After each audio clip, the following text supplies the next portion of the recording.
Bonsoir à tous. On va vous demander rapidement de partager la vidéo, de la liker.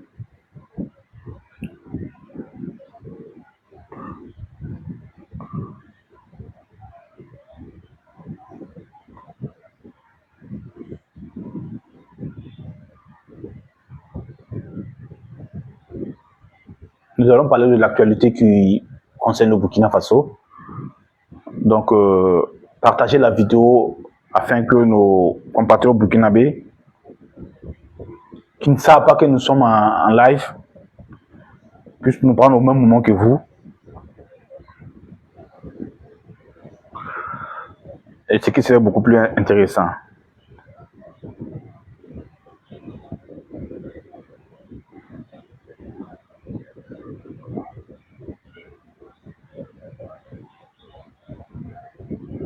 Ce live risque d'être un peu plus long, donc installez-vous confortablement avant qu'on ne commence.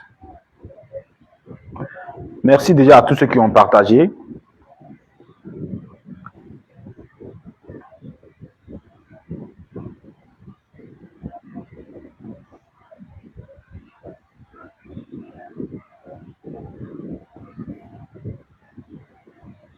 Merci aussi à ceux qui vont partager.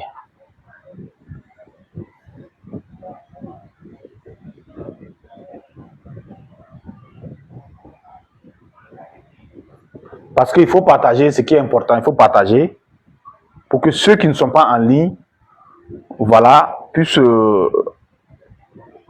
recevoir la notification et nous rejoindre. C'est très important qu'ils nous rejoignent et que chaque Burkinabé écoute ce que nous avons à dire. Comme je vous ai dit, c'est toujours très important.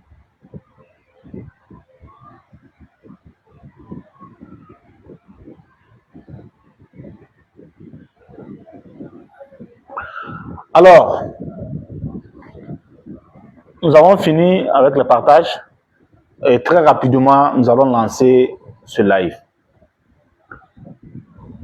Hier, nous étions en direct sur cette même page et nous avons parlé de l'affaire de Mamadi Barayan, un commandant de Bircé et Waïan qui a été enlevé, brutalisé et par la suite lâchement assassiné par les éléments du MPRCR 2.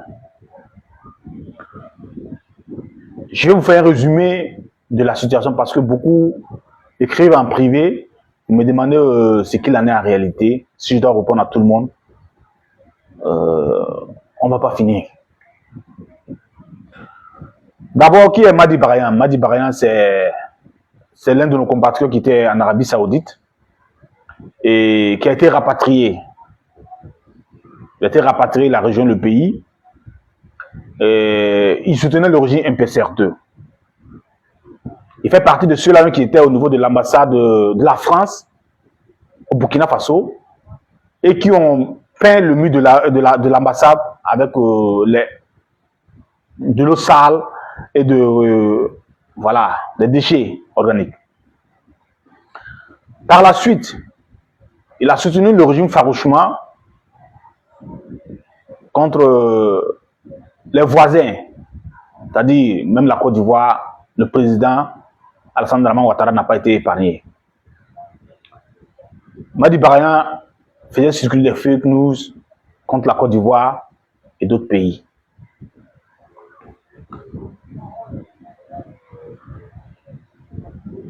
Vous vous rappelez, le 14 mars, j'ai fait une vidéo dans laquelle je disais qu'il fallait beaucoup faire attention. J'interpellais les Waïans afin qu'ils fassent beaucoup attention parce que le MPC2 était aux abois et qu'ils allaient très bientôt.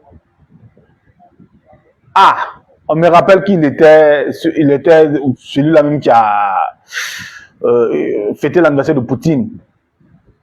Mais est-ce que Poutine sait que alors là, son élément est en train de reposer en paix quelque part? C'est là la vraie question.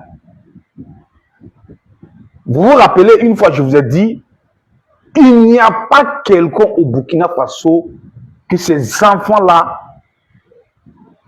ne peuvent pas enlever. Il n'y en a pas.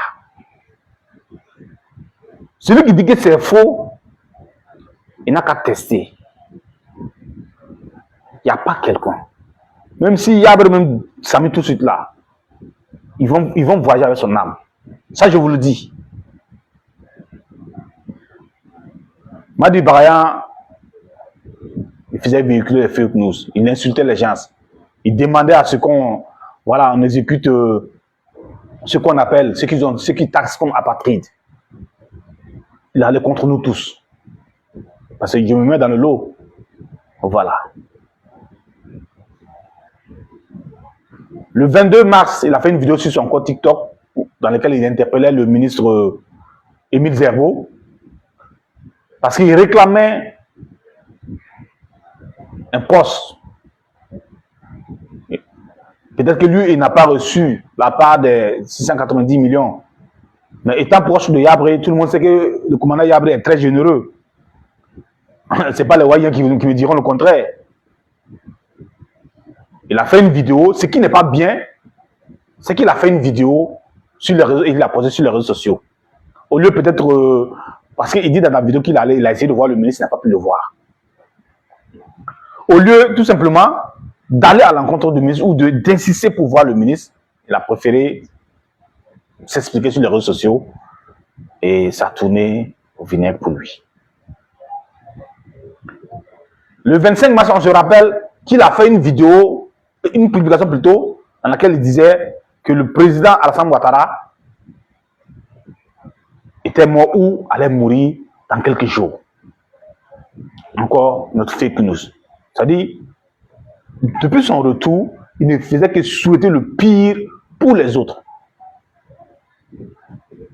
Personne ne peut vous montrer une bonne action de notre compatriote, je veux dire, qui repose aujourd'hui en paix. Madi Barayan. Nous, on a alerté, fatigué. Quand je dis nous, je parle d'Alassane Kouembou, je parle de tous ces éléments qui sont en train de lutter farouchement contre ce régime-là. Le 14 mars tout près, j'ai fait une vidéo, même en langue morée, pour qu'ils puissent comprendre. En fait, parce qu'on dit la plupart ne parlent pas le français, donc j'ai fait ça en langue morée pour qu'ils puissent comprendre. Moi-même qui ne parle même pas morée, c'est pas ma langue, mais je me suis forcé pour parler le morée. Mais ça n'a pas suffi. Je leur ai dit de la fermer. Je leur ai demandé tout simplement de la fermer. Pas plus. Parce que le MPC n'avait plus besoin d'eux. Je leur disais dans ma vidéo, ils se sont servis d'eux pour salir la royauté, pour salir les officiers supérieurs, pour salir les politiciens, afin qu'on puisse mettre la main sur eux et les éteindre. Leur mission, c'était cela, et ils ont terminé la mission, ils devaient s'éclipser. S'ils étaient malins, ils allaient trouver autre chose à faire, mais ils sont toujours là-bas. Ils sont toujours dedans. Ils disent non, j'ai vu des gens qui sont allés faire une vidéo pour dire non, que ce sont les apatrides, ce sont les ennemis qui veulent leur cogner leur tête, que non, il faut que IB dise la vérité. Pourquoi il avait fait la vidéo là, avant-hier là? Est-ce que vous savez ce qui vous attend? J'ai plein de révélations à faire dans cette vidéo. Restez en ligne. Est-ce que vous savez ce qui vous attend? La dernière fois, le 14 mars tout près, j'ai parlé, mais Madi Barayan n'a pas écouté. S'il avait écouté le 22 mars, il n'allait pas parler. Il n'a pas écouté, il est sorti, il a fait une vidéo sur son compte TikTok. Vous avez vu les conséquences? Je n'ai pas dit qu'ils allaient vous attacher. Ce n'est pas fini. Ce n'est pas fini. C'est celui qui croit que lui, il aime le pays. Il aime le MPCF2, il aime Ibrahim Traoré plus que tout le monde. Plus que même ses propres parents.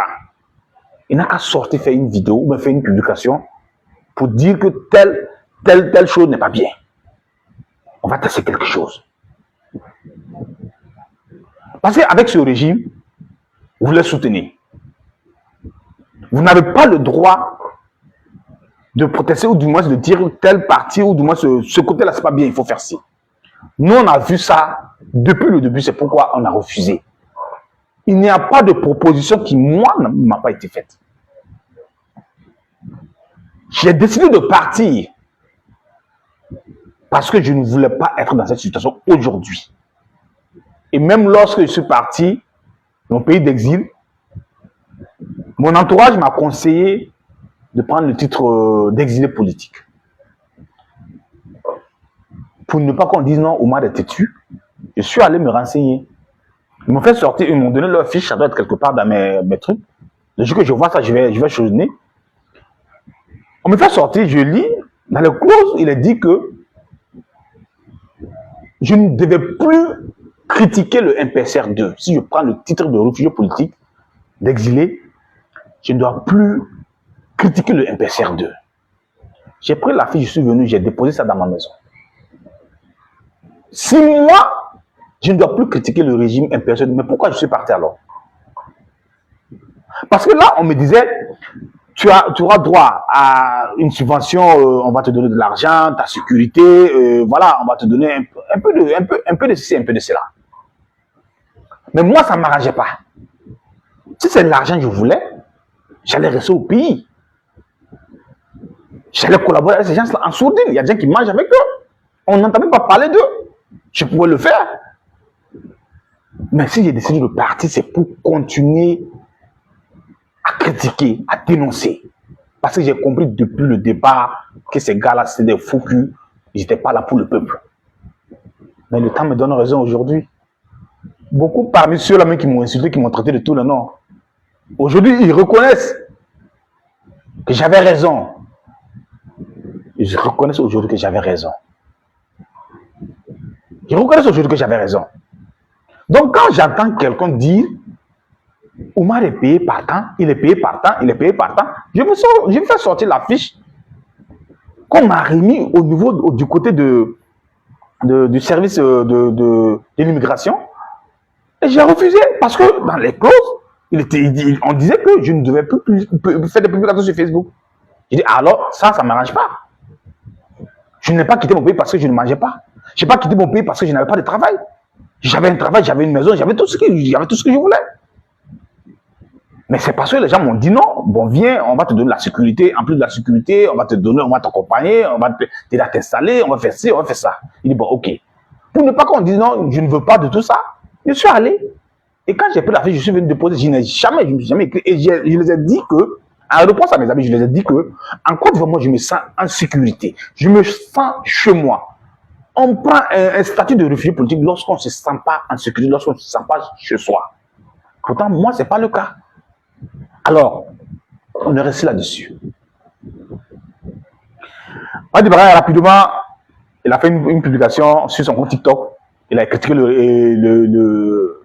le ministre et rapidement, c'est remonté. C'est remonté et au niveau de Ibrahim Traoré, comme je vous disais, il y a 3 services qui procèdent aux enlèvements. D'abord, je vais vous réciter encore aujourd'hui. Là, le service de l'ANR, commandé par Oumarou Yabré. Il y a le service des militaires, bon, les délinquants, les drogués et autres. Eux, ils sont commandés par Morda, directement attachés à la présidence. Il y a le service, la sûreté, rattaché à Sana Mahmoudou, qui répond aux ordres d'Ibrahim Traoré, directement. Et parallèlement, il y a des communicants, c'est-à-dire les frères d'Ibrahim Traoré et un individu, bon, que je ne vais pas citer son nom ici. Voilà, eux aussi, ils ont leur petite milice de 10 personnes qui procèdent, qui procèdent également aux enlèvements. Donc, ils vont cibler quelqu'un pour dire non, lui là, sa manière de marcher là, lui là, il doit être un impérialiste. Donc, voilà, allez-y le prendre. Donc, on va l'enlever. Voilà comment ça se passe. Il y a 3 services d'eux qui opèrent les enlèvements. D'accord? 3 services. Donc, par exemple, si toi, tu vas voir Oumarou Yabré parce que tu as perdu un parent, il va te dire que non, lui, il ne sait pas. Mais peut-être que c'est vrai. Peut-être que ce sont ces éléments qui ont pris l'élément. Peut-être que ce n'est pas vrai aussi. Parce qu'il y a les éléments de Paramoda qui prennent les éléments. Et la spécialité, les éléments de Paramoda, eux, leur spécialité sont les militaires. Les militaires, les FDS. Ça, c'est leur spécialité. Comme eux, ils se connaissent là. Ils sont bêtes, ils sont brutaux. Donc, du coup, voilà. Les tâches bêtes, là, c'est sur eux. Mais maintenant, quand ce sont les civils, soit c'est l'ANR, ou soit c'est la sûreté. Maintenant, les deux camps, maintenant, ils ne communiquent pas. Donc, l'ANR peut prendre, et voilà, la sûreté n'est pas au courant. La sûreté peut prendre, et puis l'ANR n'est pas au courant. Et c'est comme ça que ça fonctionne. Donc, il y a des prisons civiles dans les villas. On va prendre, quelqu'un va prendre une villa. Ils ont l'argent, ils ont l'appareil de l'État. Ils ont l'argent. Ils vont prendre une villa bien costaud là, et puis ils vont mettre leurs rivaux ou leurs ennemis. Pas les ennemis de Burkina Faso, mais leurs ennemis. Parce que le Burkina Faso les appartient. Parce que ce sont eux qui ont créé le Burkina Faso. Alors, Wadi Barian a fait son petit truc. Et le 25, il est sorti, il a fait une publication contre Alassane Ouattara. Le 28, il était au niveau de l'Union européenne. Il a critiqué, il a parlé, il a même dit non. Voilà, l'Union européenne va dire leur. On a montré la vidéo. Le 30, 31, le 30 du moins, la décision était tombée. Wadi Barian devait se faire enlever. Alors, on envoie des éléments chez lui, selon nos dernières informations. On envoie des éléments chez lui, et lorsque ces éléments arrivent, il était au téléphone. Quand il les a vus, il a compris. Il était au téléphone. Il a appelé des éléments pour leur dire non. Ah bon, il faut appeler les autorités pour dire non qu'on est venu me prendre. Donc, ils ont arraché le téléphone parce qu'ils ne sont pas allés pour rire avec lui. Ils sont allés pour le prendre. Ce sont les ordres. Et les ordres viennent d'Ibrahim Traoré directement. Voilà. On va pas laisser, on va pas toujours parler des petits, on va parler de celui qui est en haut là, celui qui donne les ordres là. Ibrahim Traoré ne peut pas dire qu'il n'est pas au courant de ça. Yabré, oui, lui, il peut ne pas être au courant de la chose, mais Ibrahim Traoré est au courant de ça. Parce que c'est de lui, Sana Mamoudou répond directement, pas de Yabré. Je le dis parce que je connais la chose. Donc pour ceux qui disent non, c'est la sûreté, c'est pas, c'est Ibé lui-même. Est-ce que vous connaissez Ibrahim Traoré? Est-ce que vous le connaissez? C'est vrai que moi, je ne l'ai pas côtoyé physiquement. Mais le peu de temps que j'ai pris, écouter les témoignages par-ci, par-là, même quand il était à Tombouctou, les dégâts qu'il a commis là-bas, je sais qu'on connaît tout ça. Mais est-ce que vous me voyez parler de ça? C'est l'élément le plus indiscipliné, un délinquant notoire. C'est du français que j'ai parlé, un délinquant notoire. Il a des qualités pour lesquelles je vais le respecter. Et ça, je le dis aussi.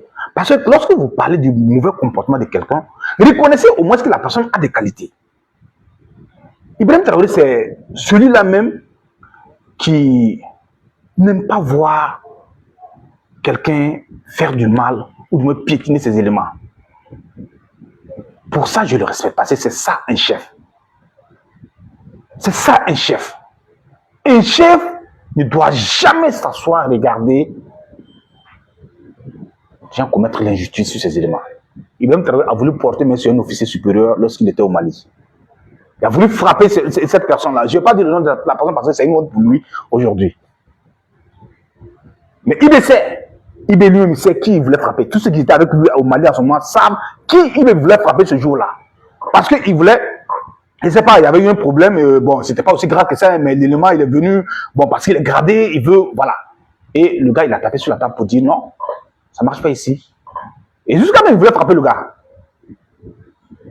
Pour vous dire que pour ça, pour ce petit geste-là, moi, je vais le respecter. Et pour dire qu'il n'est pas normal dans sa tête. Il n'est pas normal. Donc, si vous voulez incriminer les autres et puis laisser Ibé, c'est Ibé lui-même le problème. Vous avez écouté le petit témoignage, l'écrit de Mayouré, concernant ce que la mère de Ibrahim Traoré lui-même a dit à la mère de l'avocat GRVK. C'est le comportement comme ça de la famille. Ces gens n'ont pas reçu une bonne éducation. Vous comprenez? Pas pour dénigrer, mais ils n'ont pas reçu une bonne éducation. La mère est sortie le matin, elle rentrait carrément le soir. Ou peut-être carrément la nuit. Parce que c'est une griotte. Elle allait de cérémonie à cérémonie pour chanter les louanges. Et c'est dans ça qu'elle ramenait les petits trucs. Voilà. Et le petit, il est né avec cette frustration. Depuis le début, je vous ai dit, Ibrahim Traoré a cette frustration en lui. Le fait que lui n'a pas bénéficié de certains privilèges quand il était petit. Donc, il en veut à tout le monde. Il en veut au monde entier. Parce que pour lui, dans sa tête, si les autres ont eu ça, c'est parce que leurs parents ont toujours volé le pays. C'est parce que leurs parents n'ont pas gagné dignement. Non. Si vos parents étaient dans les cabarets, pendant que certains sont partis à l'école, ce n'est pas de leur faute. C'est pas de leur faute. Et j'ai toujours dit ça.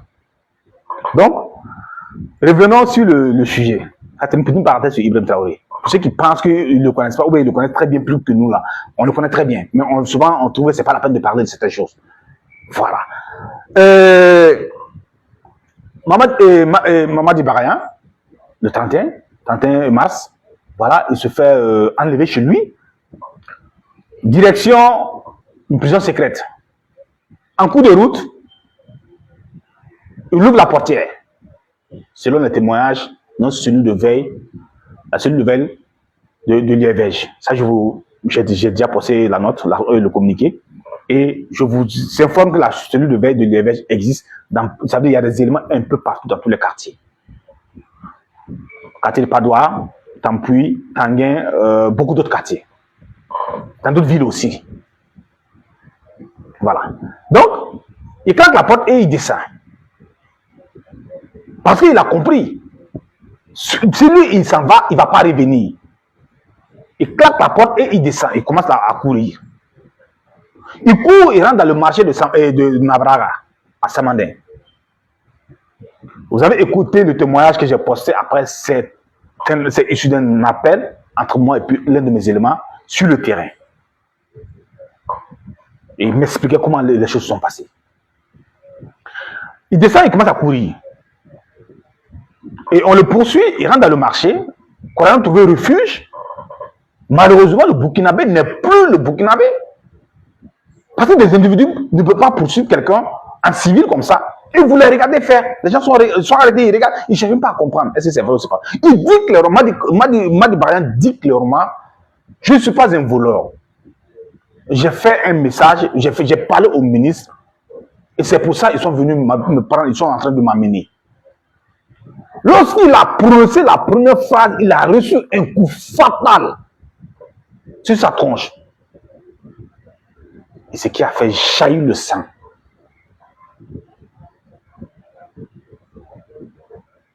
Le temps de se remettre, il veut placer une deuxième fois pour dire que lui, il a compris. Il ne va plus parler. Il dit aux éléments d'aller dire à monsieur le ministre que lui, il a compris, il ne va plus parler. Il a compris, il ne va plus parler. En même temps, il va envoyer un deuxième coup qu'il a assommé complètement. Et par la suite, comme si ça ne suffisait pas, ils l'ont attaché. Ils l'ont emballé comme pangolin. Vous voyez comment on emballe pangolin? Ils l'ont emballé comme un rouleau. L'attacher. Le prendre et puis le jeter dans la voiture. Ceux qui ont vu ça de leurs yeux, jusqu'à l'heure où je vous parle, ne se sont pas encore remis. Parce qu'il y a ces scènes quand tu vois de tes yeux. Lorsqu'on parle, vous n'écoutez pas. Lorsqu'on parle, vous pensez que nous qui parlons, nous sommes là juste pour dénigrer ou pour mentir sur les gens. Ceux qui étaient à Nabraga avant-hier peuvent témoigner de la violence brutale humaine que Madi Barayan a subi. En quelques fractions de secondes, ils ont oublié tout le sacrifice. Quand je vous dis que ces gars-là ne sont plus normaux, c'est moi, je suis la patride. Quand je vous dis que Ibrahim Traoré n'aime pas le Burkina Faso, c'est moi, je suis un ennemi du peuple. Ça s'est passé devant vous, non? Ça s'est passé devant vous, non? Je vous promets que ça, là, c'était absolument rien du tout. C'est que l'élément n'a pas supporté en quelques heures. Il y a des centaines de Burkinabés qui sont dans ça depuis 2-3 ans. Nous avons parlé du cas de certaines personnes. Ça a mis très mal leur famille. Certains se sont réveillés à l'hôpital. Ah, j'ai vu la publication du général Koulibaly. Ah, vraiment, ce qu'il a dit. Et on m'a fait un retour. J'ai dit, bon, ok, je ne parle plus de ça. Si vous avez la chance, un jour, de voir vos proches, vous allez comprendre le sens de ce que nous on dit. Si vous avez la chance de voir ça de vos yeux, un jour, vous allez comprendre ce de quoi nous parlons. Madi Barayan a été sauvagement tabassé. Pourquoi? Ils ont eu une mission de l'amener à tous les prix. Et parce qu'il a parlé, il a dit que lui, il n'est pas un voleur. Il a parlé au ministre, c'est qu'il ne les a pas plu. C'est pourquoi le ministre a envoyé. C'est ce qu'il ne fallait pas dire. Si Madi Barayan l'avait fermé, s'il était resté sagement dans la voiture, il était en vie. Mais dans quel état? Que son âme repose en paix. Que son âme repose en paix. Mes chers frères burkinabés, comme je vous l'ai toujours dit, des gens m'ont connu bien avant cette lutte. Et des gens vont me connaître après aussi. Pour ceux qui m'ont connu dans cette lutte, moi je vous dis qu'il n'est pas encore tard. Nous ne pouvons pas attendre que Dieu descende du ciel pour nous sauver. Vous comptez sur des militaires. Aucun militaire ne va se sacrifier. Pour ceux qui se rappellent, ça fait pratiquement 1 an que je parle de ça. Pour ceux qui se rappellent de mes propos il y a 1 an, je disais aucun militaire ne va offrir le feu contre Ibrahim Traoré. Pour la simple raison, ils se disent que c'est le peuple qui a choisi Ibrahim Traoré. Lorsque le peuple sera fatigué de faire sa révolution, le peuple va sortir et eux, ils vont accompagner le peuple. La solution est là. Toi qui me regardes, si tu as trop peur de dire à Ibrahim Traoré d'aller se faire foutre, de dire à Oumar Yabré d'aller se faire foutre, de dire à Sana Mahmoudou et à tout ce gouvernement d'aller se faire foutre, c'est ton problème. Moi, je ne suis pas là pour caresser quelqu'un. L'hypocrisie, je ne suis pas dedans. Lorsque quelqu'un me rencontre comme ça, comme les gens ont l'habitude de dire, si je t'aime pas, si tu me regardes bien, tu vas savoir que non, je ne t'aime pas du tout. Je ne sais pas faire semblant. Je ne veux pas monter sur les réseaux sociaux, dire vivre et puis rentrer à la maison dormir, pleurer. Non, je ne fais pas ça. Ça ne veut pas dire que je suis le Burkinabé le plus courageux. Mais je ne sais pas être hypocrite. Je ne sais pas être hypocrite. Il est temps de dire stop. Stop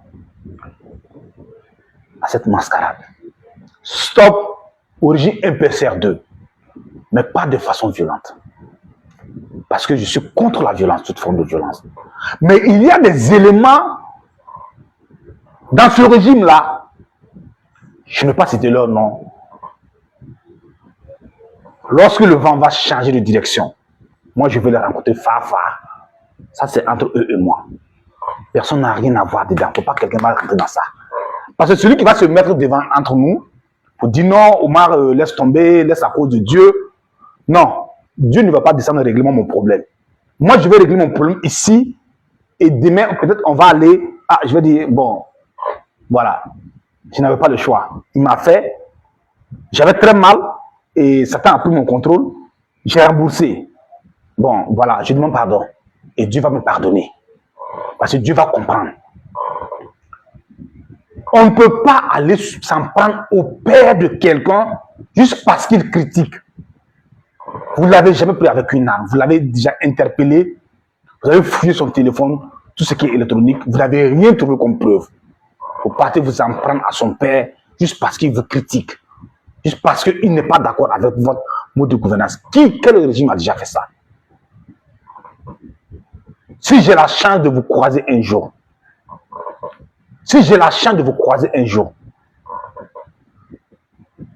je vais vous montrer qui est garçon. C'est parce que vous portez la tenue que vous pouvez mettre tout le monde au pas. Si c'est les barrettes là, alors acheter le lieutenant-colonel.